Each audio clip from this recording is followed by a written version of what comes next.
సరిపోదు. Right right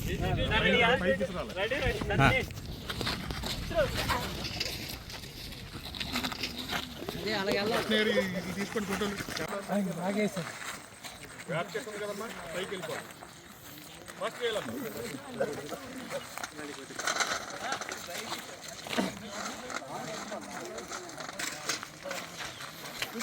ఇంకెక్కడ ఉన్నాయి చూడండి ఏంటమ్మా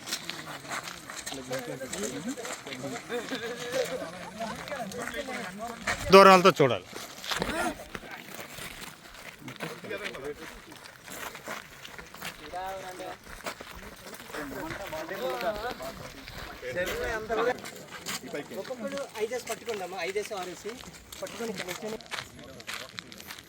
హై స్కూల్ స్టూడెంట్స్ చేత చేయించాము. మేము ఇలా కాలేజ్ స్టూడెంట్స్ చేత మేము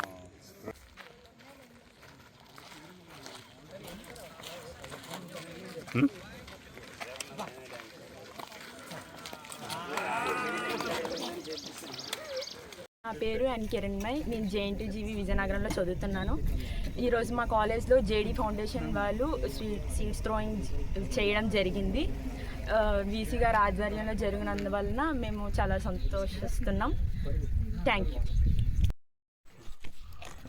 ఈరోజు JD ఫౌండేషన్ వారు JNTGV క్యాంపస్కి విజిట్ చేసి సీడ్ బాల్స్ విసరటం అనే కార్యక్రమాన్ని చేపట్టారు. ఈ JNTGV ఈ క్యాంపస్ అంతా కూడా హిల్ టాప్ మీద ఉంది. ఇంతకుముందు ఇదంతా కూడా ఒక ఫారెస్ట్. ఈ ఫారెస్ట్లోనే కాలేజీ పెట్టడం జరిగింది. చాలా స్వచ్ఛమైన గాలి, 100% ఆక్సిజన్ అండి, పొల్యూషన్ ఫ్రీ క్యాంపస్. అదేవిధంగా మేము ప్లాస్టిక్ ఫ్రీ క్యాంపస్గా కూడా దీన్ని ముందుకు తీసుకెళ్తున్నాము. ఈ విషయంలో గవర్నమెంట్ డైరెక్షన్ ప్రకారము ఈ క్యాంపస్ను నెట్ జీరో క్యాంపస్గా తయారు చేయాలనేది మా ఉద్దేశం. ఇక నుంచి రాబోయే రోజుల్లో కూడా మా ఫ్యాకల్టీ, మా స్టూడెంట్స్ అందరూ కూడా ఈ ఎలక్ట్రిక్ వెహికల్స్కి వెళ్ళిపోతున్నారు. అలాగే క్యాంపస్లో కూడా మా ఎనర్జీని మేమే జనరేట్ చేసుకోవాలని హైబ్రిడ్ ఎనర్జీ ఏంటంటే సోలార్ అండ్ విండ్ ఎనర్జీకి మేము ఆ దిశలో ప్రయాణం చేస్తున్నాము. కొద్ది రోజుల్లో సోలార్ అండ్ విండ్ ఎనర్జీని పెట్టుకుని ఈ క్యాంపస్ సెల్ఫ్ సస్టైనబుల్ ఎనర్జీ క్యాంపస్గా తీసుకురావాలనేది మా కోరిక. ఇది బయట పవర్ మీద ఆధారపడి. అదేవిధంగా ఈ JD ఫౌండేషన్ వాళ్ళు చేస్తున్న కార్యక్రమం కూడా చాలా మంచి కార్యక్రమం అండి. మొక్కలను మనం పెంచితే అది మనల్ని పెంచుతుందండి. అది అందరికీ తెలిసిందే. మనం అందరం కూడా ఏంటంటే పెద్దగా పట్టించుకోం, కానీ అవసరం చాలా వస్తుందండి. ఇప్పుడు చూడండి, నెల రోజుల నుంచి మా విజయనగరం ఈ క్యాంపస్లో జూలై నెలలో వర్షాలు పడలేదు. ఎప్పుడు కూడా జూలై నెలలో బాగా వర్షాలు పడతాయి. ఇక్కడ విజయనగరం ఊళ్ళో పడకపోయినా కానీ ఈ పర్టికులర్గా ఈ క్యాంపస్లో వర్షం పడుతుంది.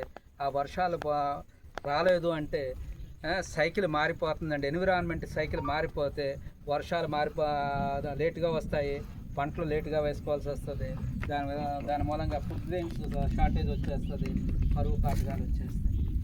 అందుకని ఇదివరకు మనం చిన్నప్పుడు చదువుకునే రోజుల్లో కరువు కాటకాలని చదువుకున్నాం. ఈ రోజుల్లో చదువుకోవట్లేదు.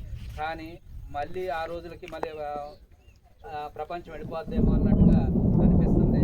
మన అందరం కూడా, ప్రతి పౌరుడు కూడా బాధ్యత తీసుకొని తన వంతు కర్తవ్యంగా భావించి మొక్కలను పెంచాలండి, పర్యావరణాన్ని కాపాడాలి. అప్పుడే మనం అందరం కూడా ఆనందంగా హ్యాపీగా ఉంటాము.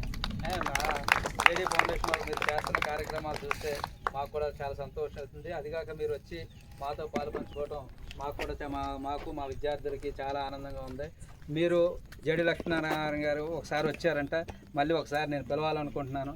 ఆయన చాలామందికి స్ఫూర్తి. అదే ఈ విషయంలో కూడా, ఈ పర్యావరణం విషయంలో కూడా ఆయన స్ఫూర్తిగా నిలవాలని, ఆయన మాకు మమ్మల్ని మా స్టూడెంట్స్ని కూడా బ్లెస్ చేయాలని కోరుకుంటున్నాం అండి. అందరికీ మీకు వచ్చి ఈ పని మా కార్యక్రమం చేసినందుకు ధన్యవాదాలు. ఇప్పుడు ఏంటంటే ఇలా ఈ రకంగా నీకు మీరు క్లీన్ చేయాలి, ఇదంతా కూడా ఇటుపక్క కూడా క్లీన్ చేయాలి. అంత ఈజీ కాదు అడవిని క్లీన్ చేయడం అనేది. కొండ సార్, అడవి కన్నా కొండ వీటికే మేము బోర్డంత మంది మనుషులను చూడండి, ఇలాగ పిల్లలు అందరం పడి చేస్తేనే అంత మాత్రంగా అయింది.